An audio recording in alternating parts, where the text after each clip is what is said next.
your goal is to foster that self-discipline into your child, you want to start when they're young, because that is when they're absorbing everything. They're learning. We are their first role model, right? Our kids learn from us. Like, let's say, your child is struggling in school and you think, well, I told them I was going to buy them this, and I told them, and they really want it. Every time I show it to them online or at the store, they say that they want it, and they say that they're going to do the work. But at the end of the week, teachers telling me they're still not getting anything done. Well, let's look deeper, because it may be a can't do versus a won't do, right?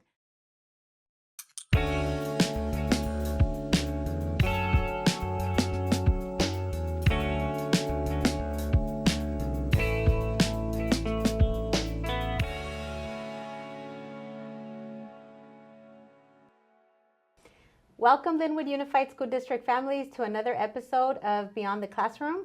We're very grateful that you continue to watch our podcast, and just know that we here in Linwood Unified, we're just happy that we're able to provide an additional resource for all our families and just anyone wanting information on the topics that we cover.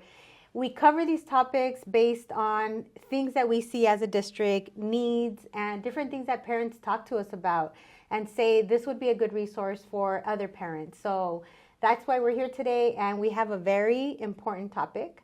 I always say we don't cover these enough, but everything's important. And today's topic is motivation versus discipline, yes, leading to behavioral change. And I think that's a topic for everybody, not only kids. Like, even as adults, like, how do we motivate ourselves versus discipline ourselves to do what we have to do? And I know it starts as a child. Yes, it does. So before we continue talking about this topic, I want to introduce to you our very special guest speaker. We have Marlene Ramirez, who is our Certified Student Support Analyst, yes, who in short is a behavior analyst. Yes. So she studied and she got her master's and she passed her certification, and we're so glad that she's here because she helps us, similar to another guest speaker that we had, Ms. Jackie Ramirez. They help us with our behavior needs, yes, here in Linwood Unified. So I'll let her share a little bit more about that. But thank you for being here today. It's a pleasure. Yeah, so if you can share a little bit of your role and what, yes, you do here in Linwood Unified. Yes, so our number one thing is behavioral support.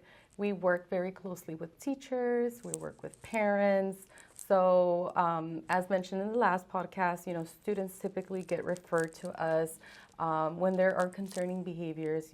Sometimes it's hitting in the classroom or on the playground, or sometimes it's like we were talking about today, a lack of motivation. Yeah. Kids are not getting their work done, or sometimes another concerning one like elopement. So we really just go in there and figure out the why. We do lots of interviews. We interview parents, we interview teachers, anyone else that comes in contact with the students, so that we can really figure out the why, what are the skills that we need to teach so that we can teach better behaviors, yeah, to decrease those behaviors that we don't want to see. Yeah, mm-hmm. And I think you said a key term is how to teach. Yes. Because once you find out why, it's teaching them. Yes. Which is what we're talking about today. It's like, how do we teach either discipline or do we motivate? Like, mm-hmm, it gets tricky. Yes. But I think it's good to talk about both, mm-hmm, and how they play a role with our behavior and how we are as people, mm-hmm, and how does that affect our reaching our goals? Yes. Whatever that looks like. So let's get started. Yes. Let's talk about what is the difference, or what is motivation, mm-hmm, and self-discipline, mm-hmm, in regards to behavior.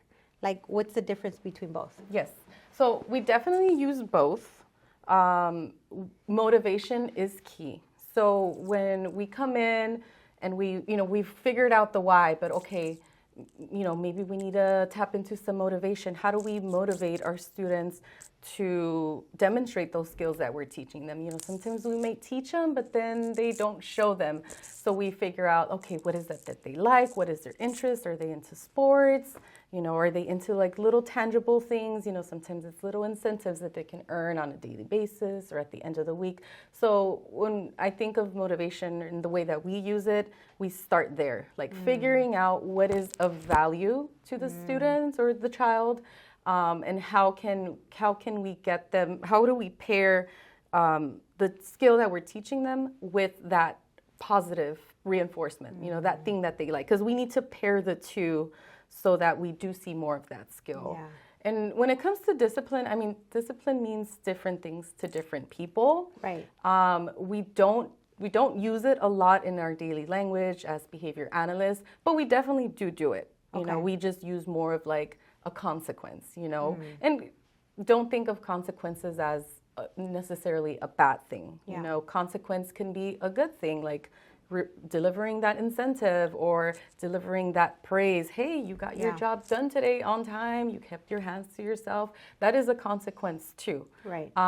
But yes, consequences, sometimes can be the removal of a privilege, so that we can teach that, hey, that's not appropriate. This is not what we do in school. This is not how we behave with our friends. And sometimes we do need to, have that consequence of the what we think of as punishment. Like, okay, now we're removing something. Yeah. This is a consequence. That's absolutely right, because we can't get away from reality. And the reality is, no matter what, there's always a consequence. Exactly. Right? So we have to be honest with consequences when we don't do what we have to do, whether it's a good consequence or whether it's a bad consequence. Exactly. So what do you see in your role on how both collide or work together, or how does that play in a person's behavior? So honestly, I feel like it's almost impossible to not have one without the other. Okay. Because like I said, we do use a lot of motivation, but the way that we use discipline is through teaching that certain behaviors are not appropriate. So like, let's say, I'll give you an example of in the classroom or on the playground.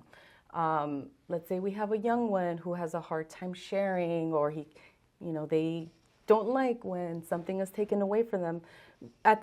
While we're teaching that student a more appropriate behavior, because you got to remember, behavior is communication, right? So they may not know the right behavior to get that item back from the other student. So we got to teach a more appropriate, what we call a replacement behavior. It's just a fancy way of saying, you got to use your words. You got to use a nicer way to ask for the things that you want. So at that same time, what is it that they're motivated to get? In that moment, they want that toy, they want that ball, they want that slide to themselves. So we teach them, you gotta ask for a turn. You gotta, you gotta wait for your turn. And where that discipline comes in is like, let's say they were not keeping their hands to themselves. We give a warning, we give them another chance, and let's say the student is continuing to hit or continuing to crush into people because they want to go on the slide, and it's, I want the slide all for myself. Then that's where that discipline or that consequence comes in. Like, hey, I already told you, I warned you, we're going to have to maybe wait out for a minute, or, we won't get that thing at the end of the day that you really wanted. So that's where I'm saying that it's almost impossible. Like, one goes with the other. And even in just when a student wants something from a peer, if they're snatching it and they refuse to use their words, which is that appropriate skill that we're teaching them, we're not going to tell the other kid, okay, give it to them so that we can kind of solve that problem. We don't want to turn into a tantrum. No, you didn't ask for it appropriately, so, so-and-so gets to keep the toy. You don't get it. So that's where that discipline piece comes in. But like I said, we don't use that word all the time. It's not common, but we definitely do. It's something that we do implement as behavior analysts. I think you said something that's really important for us to repeat as a parent, and as when I hear you guys say certain key words, I'm like, that's something that we don't always think about. And you said that behavior is communication. Exactly. So when a person, I'll say person just to be general, behaves a certain way, does that mean that they're trying to communicate something? Yes, exactly. All behavior is communication.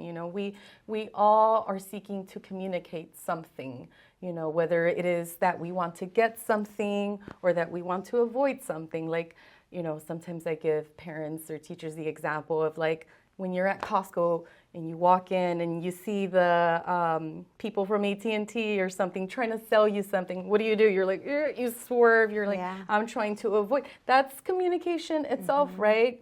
Sometimes you don't want to tell the person, no, thank you, I'm not interested. You'd rather avoid it. You just. That's true. That's a form of communication, right? You're trying to escape or avoid. Now we're getting into the functions of behavior. Wow. But this is why knowing that why, like, why is my child engaging in such and such behavior? We can teach an appropriate replacement skill or replacement behavior, right? A better way of communicating unless we know the why. Wow. Because the skill needs to match the function. It needs to match the why. Is my child trying to gain something right now? Do they want my attention? Do they want all the toys to themselves? Are they trying to get out of chores? Is that why they just slammed the door and oops, I just sent them to their room? Is that really effective? So knowing the why, So when you say the function, is that just a simple, that's just the why? Yes. The why. That is the why. Yes. Wow. That's very true. Like sometimes we don't think about behavior as a form of communication. Right. But it absolutely is. Yes. Absolutely. Wow. So in your work as a behavior analyst, how do you typically see the two concepts play out in real life situations? But before we go to that question, I want to clarify on discipline. Right. So we're using the term discipline in this and how we've been talking about it as a consequence of negative action. Right? Or something that wasn't done, so you get a consequence, which is discipline of an action that didn't occur, right? Correct. But there's also a different way of seeing discipline. Like you said, there's different ways. It's self-discipline.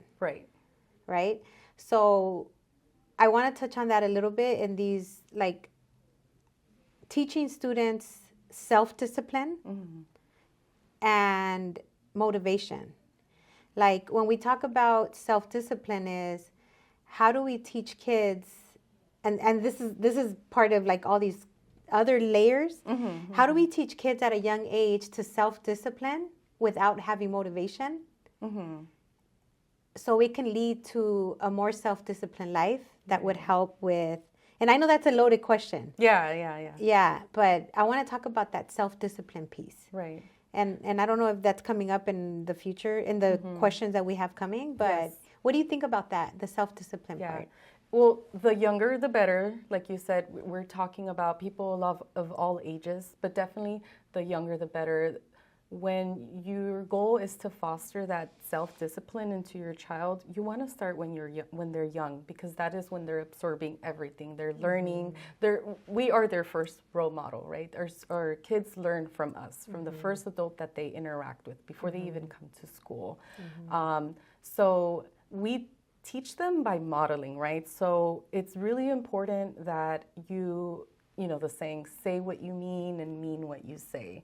So if you have a certain consequence that you have for your child, right? Like, let's say they didn't clean their room or they were acting up and, you told them, you already warned them, hey, I said no video games this weekend if you didn't do X, Y, and Z.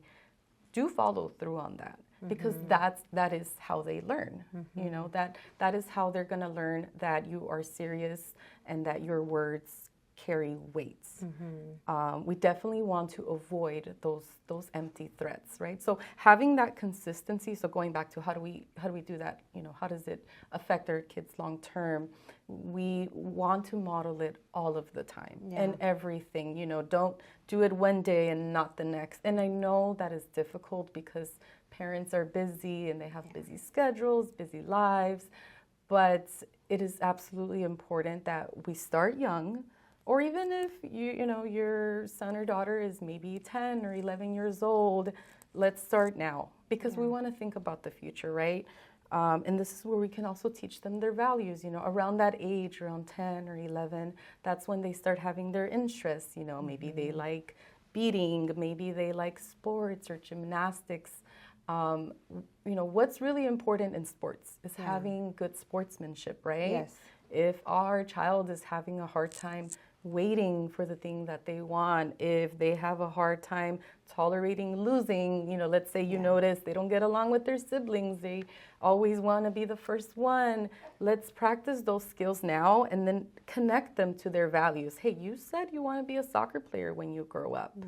We got to practice that. And that's how we teach that responsibility from young, like have them see the bigger picture. Yeah. Because, they're kids and they don't think about that now. But if we connect it to something that has value to them and that is important to them, that is how we can have them have that light bulb moment. Like, okay, these are my skills. These are the things that I need to learn and be able to tolerate so that I can meet my goals as a teenager, as an adult. Yeah, and sometimes it's reminding them that it's even if you feel like it or not. And I think that's where self-discipline comes in. Yes. Because let's say today you wake up tired, but you have practice in 30 minutes. Right. And they're like, oh, I don't want to go today. It's kind of reminding them that you're not always going to feel like you want to do everything that you have to do based on your responsibility. Yeah. So I think reminding them that it's not always about feeling. And I think we don't say that enough. Yeah, exactly. A lot of times it's about responsibility. Exactly. What's our responsibility? Where are our commitments to reach our end goal, right? Like, how does that look in your life to be self-disciplined to get things done? Right. So I just want to throw that in there because there is two forms of discipline. It's the self-discipline that allows us to do things that even when we don't feel like doing it or want to do it, it helps us do it. That's going to lead to behavioral change, right? Like how many times do we start working out and we're motivated because let's say we have a wedding that we have to go to and we want to look good. That's our motivation. Right. So we start working out and we get to that, and then 5 months in, we're not motivated anymore. Versus if you're disciplined, it becomes a habit. Yes. And it's just what you do. Yeah. And I think I was just going to bring out the workouts too. When I think of discipline, that also I think ties into the long term, like seeing the bigger picture, right? Like you said, you want to work out because you want to look good for that wedding. But, I think we would all want to continue working out, right? Because then we want to think about the long-term effects, right? When I am older, I don't want to be at risk for such and such disease, right? Yeah. There are so many benefits of working out. And so now you're tying it to values, right? Yes. You're tying it to, where do I want to be in 20 years? You know, do I want to constantly be in the hospital because I don't know what's wrong with my body? Or do I just want to continue this, right? Yeah. And I think the thing about consistency is, I know we're talking about workouts now, but this can apply to anything.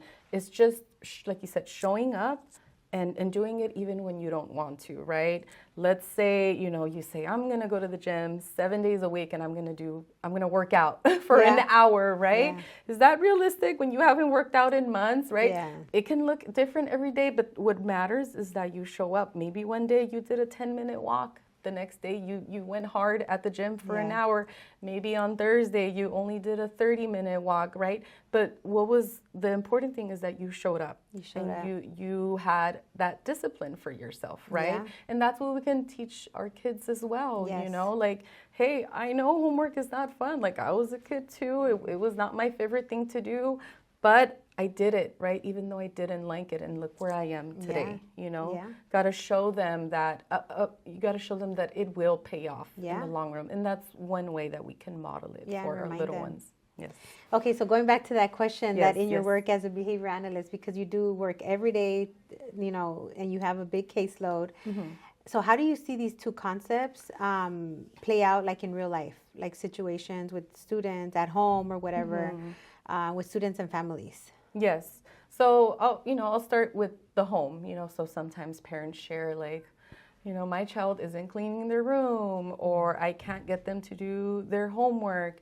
So really where we come in is we really focus on those proactive strategies, right? Because I feel like it's so much easier to notice the behavior once it's happening or not happening, right? In this case, right? The child isn't doing what they were told. It's a lot easier for us to be reactive. Yeah. But I always emphasize, not just with parents, but with not just with teachers, but with parents, right? We tell them focus on the proactives, right? Let them know the expectation ahead of time. Remind them in the morning, remind them when they get home, like, hey, remember, before you get on your tablet, before you go play outside with your friends, what are the 3 things that we talked about, you know? And that can be in the form of having like a visual schedule, it can be a calendar, and just making sure that we stay consistent with that, you know, but focusing on those proactives.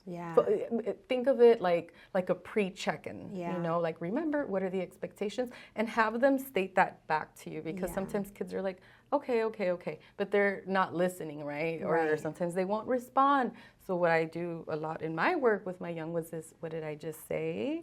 I start by saying, remember, we said we are going to keep our, and then I have them fill in the rest, keep our hands to ourselves. So I always check for understanding. Check for understanding, and if there is something that they're going to work for, remind them, right? Remind them what it is that they're going to earn if they do demonstrate that behavior that we're looking for, and what it is that they're going to that they're going to receive if they don't, or not receive, right? So that it's not a big surprise when they don't do their chores for the week, and Friday's like, I thought I was getting video games, you know, then it turns into this big argument.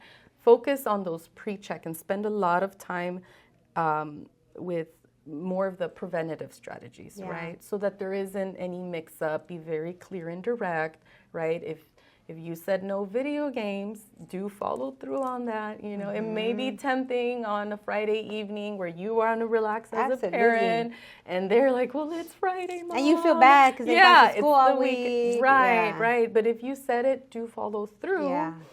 But you know, there can always be other things that your child can earn, right? Maybe it's, you know, well, you can play outside with your friends, right? Maybe they didn't get that big thing that they wanted, which is the video games, but they can get something else, right? Like, okay, you turned it around the next couple of days, so, you know, you can earn this, right? So and it's kind of like better not to have said it if you're not going to do it. Right? Because it's kind of like if you say it and then do it, it kind of...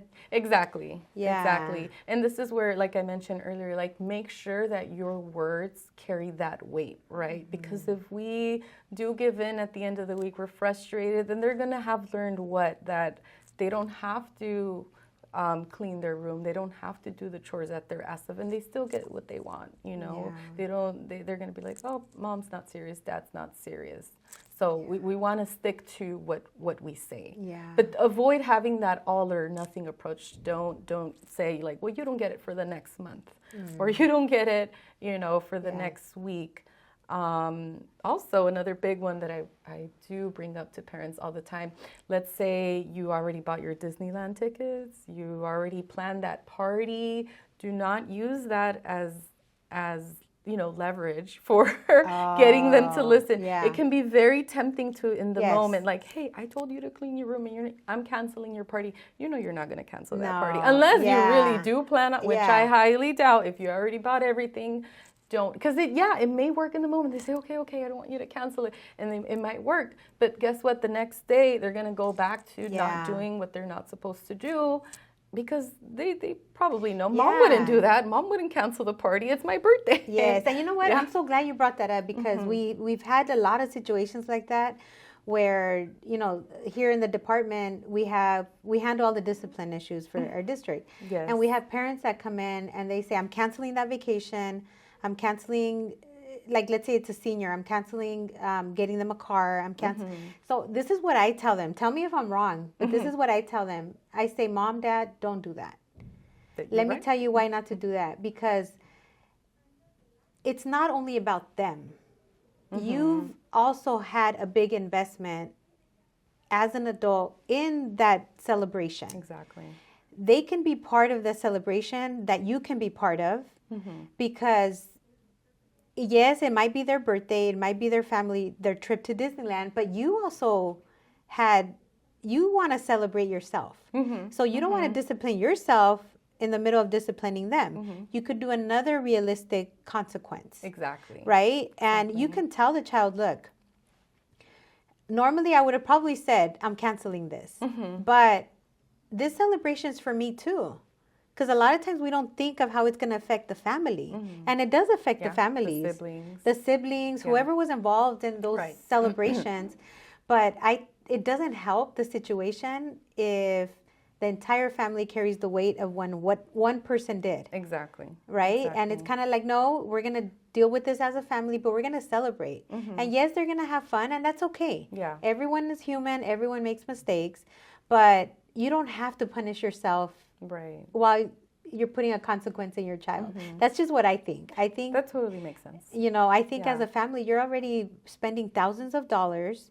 Everything's already been scheduled. It doesn't mean that the child cannot learn how to make better choices in another way. Exactly. I don't know.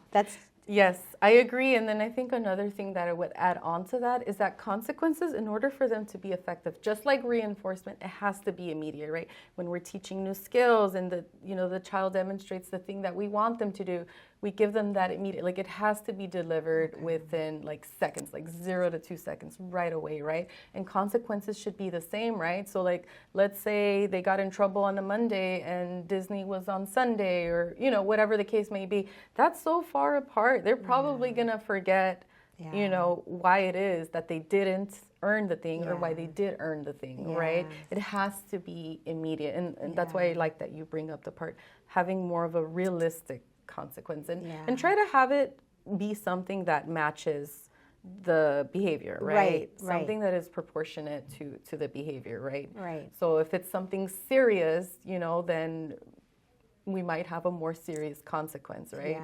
But not the Disney trip, right? If you already did that and you don't plan on canceling it, don't do it. Make sure that it's something more immediate, right? It maybe have to be a reflection of what they did, right? That is more of like a consequence that I think is realistic, right?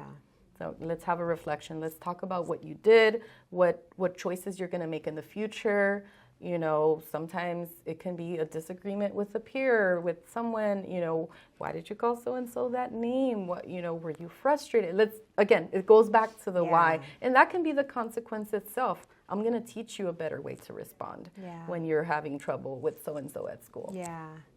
Can we talk about intrinsic and extrinsic? Did I say it right? Yes. Motivation, and describe what it is. That way we can tell our viewers what each of them are. So intrinsic motivation is something that comes within.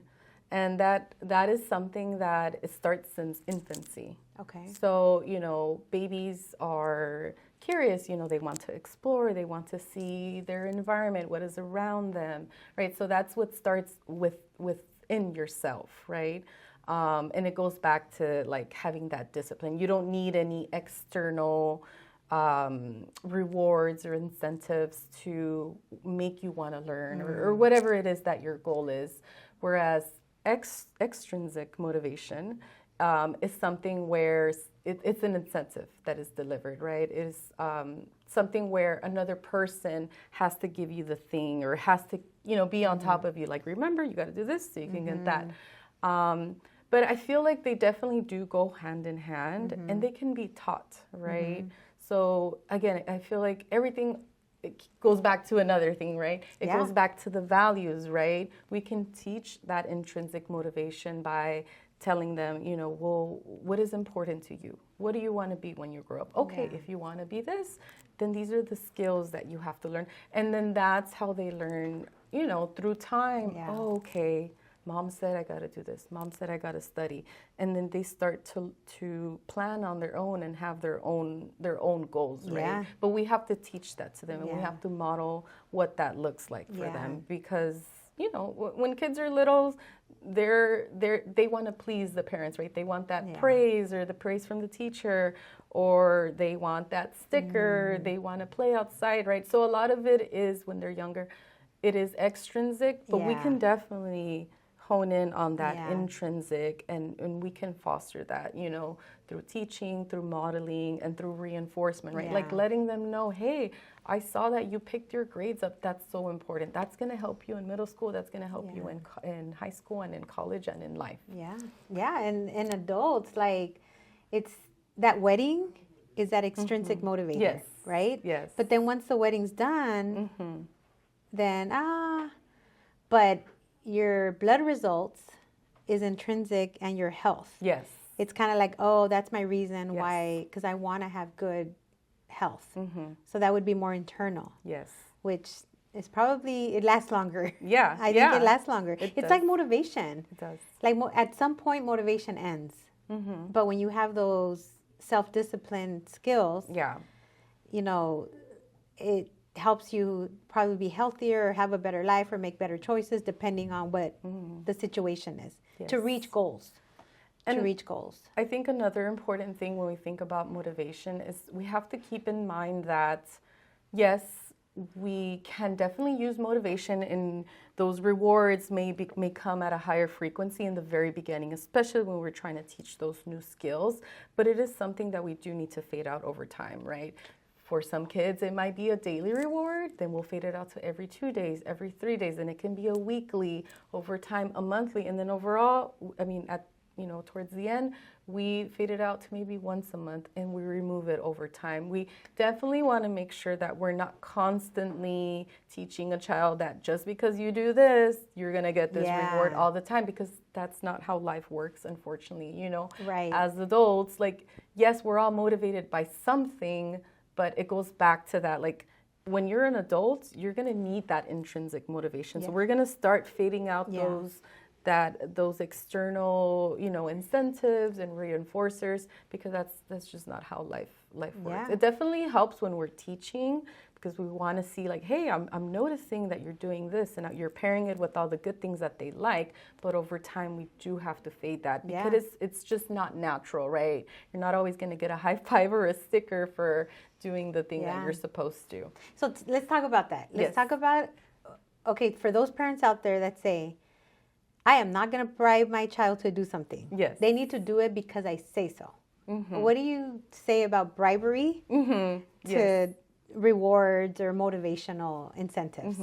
Yes, that's super important. We do hear that a lot in the home and in the schools. Like, they should just do it because I said so, But the key difference between bribery and motivation is, with bribery, the child is in control. So think of, like, that example at the grocery store, right? They're in that candy aisle, they want the chocolate, and okay, if you stop crying right now, I will buy you this chocolate. Or here, take that. That is bribery, right? Because who's in control there? Got it. The child, right? They only stopped crying because you gave them that thing, right? Whereas that incentive or that positive reinforcement that we do use as behavior analysts and that we teach staff and parents is it's that first. First, you've got to finish this, and then you can have that, right? Okay. So who's in control there?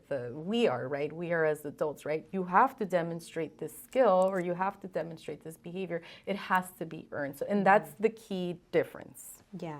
Wow. Okay, so what are some, like, discipline strategies? And I know you don't use the word discipline, but consequences or whatever, that don't rely on rewards or, like, positive consequences that still can promote positive behavior. Yes.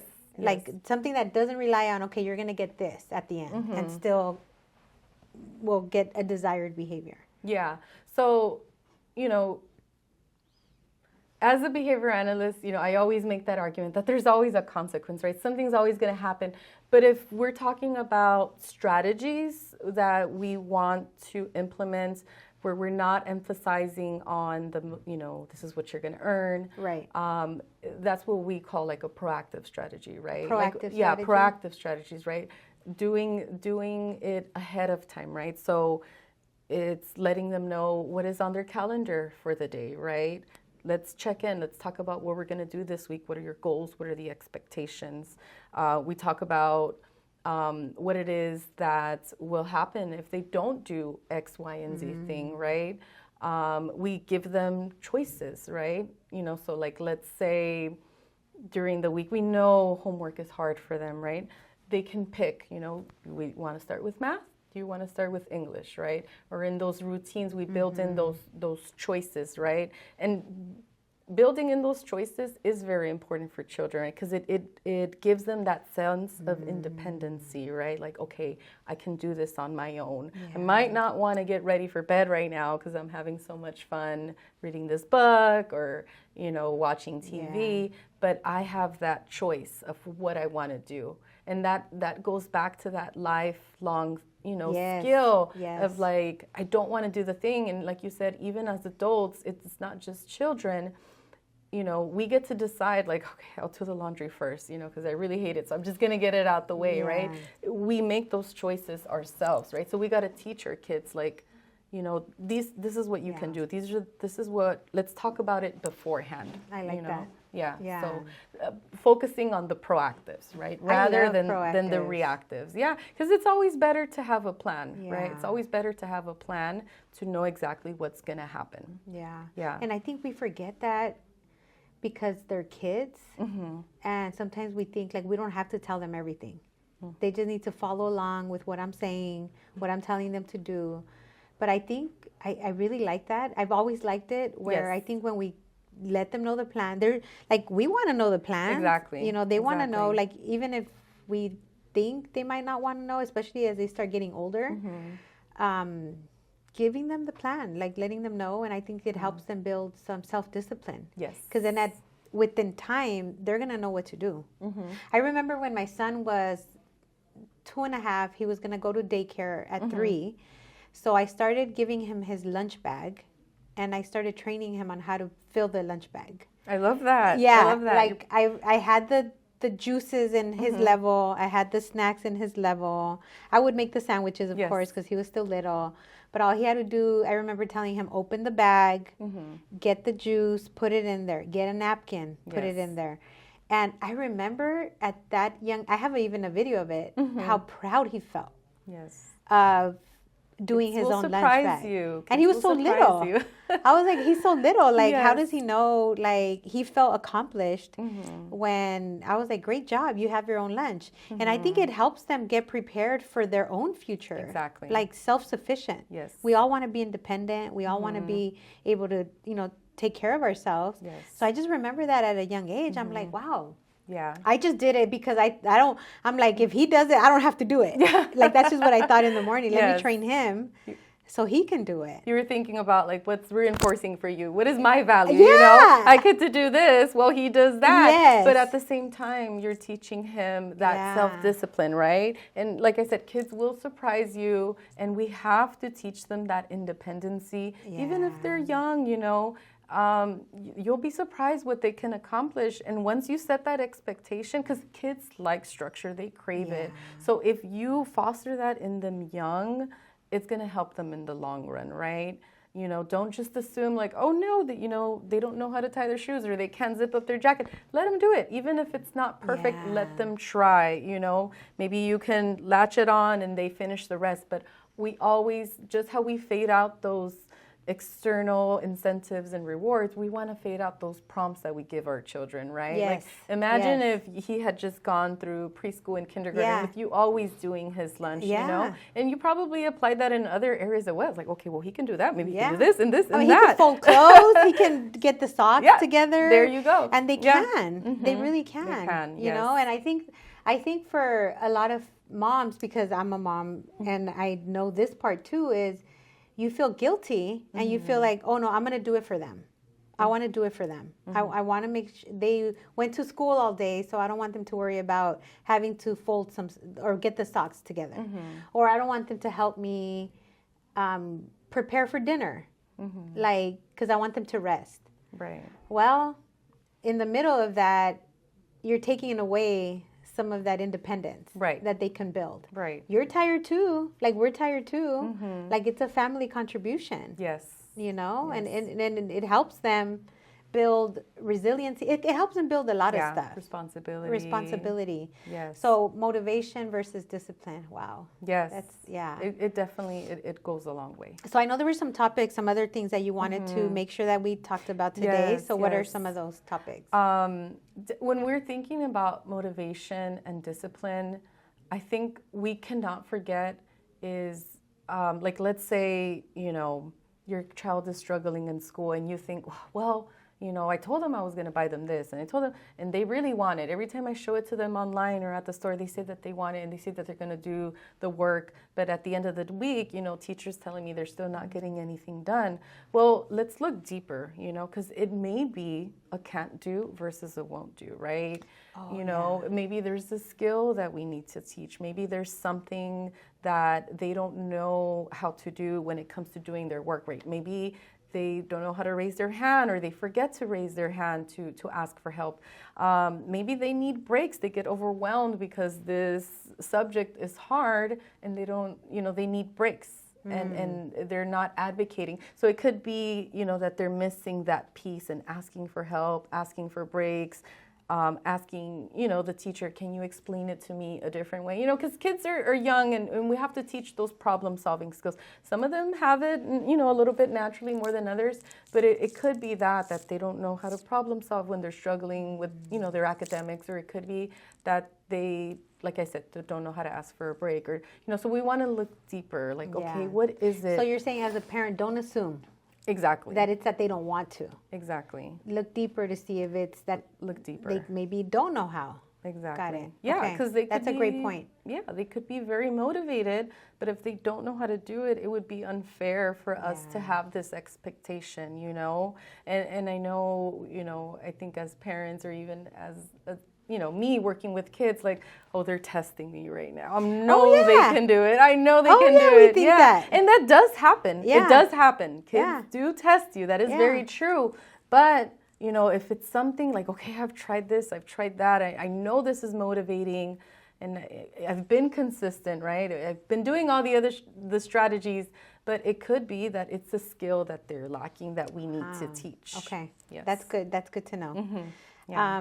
What's another topic? I know there was another area that you wanted to remind our families. Yes. So about consequences. Okay. So when we are delivering consequences to our child, and like, going back to earlier, they're testing you. They know what's going to push your button. So always be very, as calm as you can, as calm as you can, and as neutral as you can when you are delivering that consequence, right? Like, let's say, I don't know, they're jumping on the bed, or they're jumping on the sofa, and it's something very unsafe where you cannot ignore it, right? Right. You can't ignore that behavior. Always tell them what you want them to do versus just telling them, stop that, don't do that, right? Okay. Because sometimes the more we tell them stop, it's like you're telling them to do it even more. Yeah.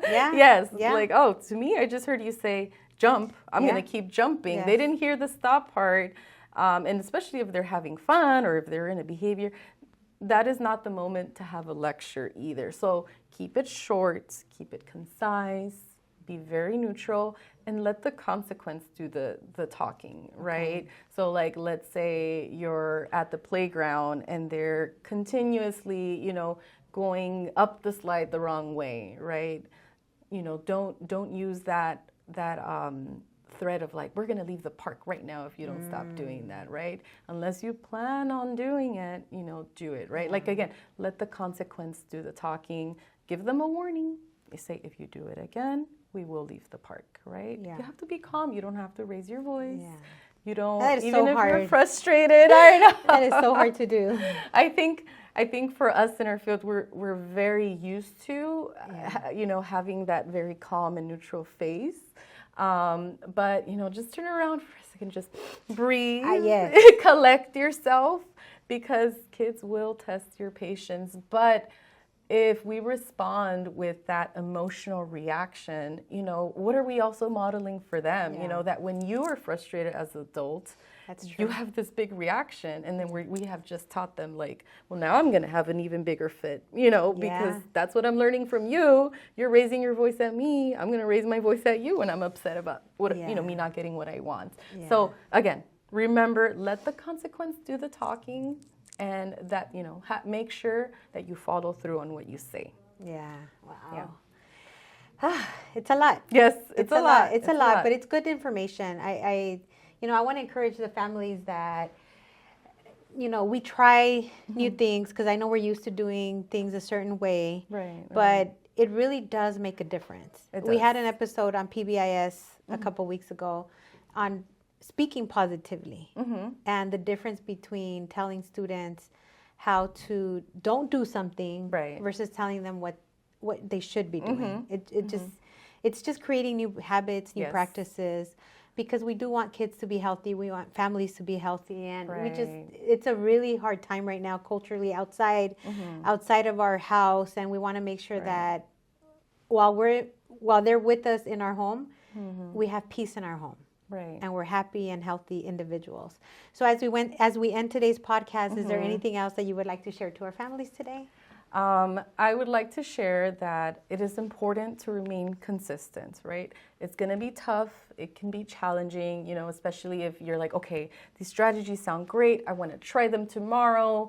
But, let's say your kiddo is 10 years old. Do expect that there will be some pushback, right? And do know that in the beginning, it will be challenging, but as long as you stay consistent, it will get easier over time. Yes. They will learn like, okay, they meant it. They meant it. They meant it, so it will get easier over time. So it's having that consistency. Yeah. Thank you. Consistency. Yeah, thank you. And that's a good reminder for us as parents that it is a season. Things do get better if you put in the work. Yes. If we put in the work, if we put in the time, if we invest with, whatever it is that we need to do, we will see the outcomes. Exactly. And they will be good.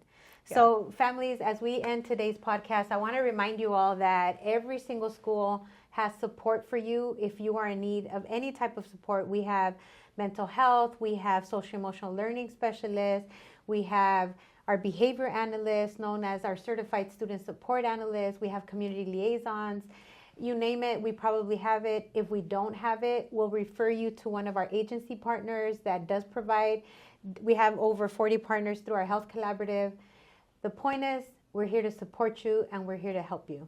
So thank you for joining us today. Thank you for being here today. Thank you. Such a pleasure. Yes, we know there's a lot more that we can keep, talking about all day, but we only have a certain timeline. So thank you for joining us, and we hope you join us next week for another episode of Beyond the Classroom. So thank you. Have a great day. Thank you.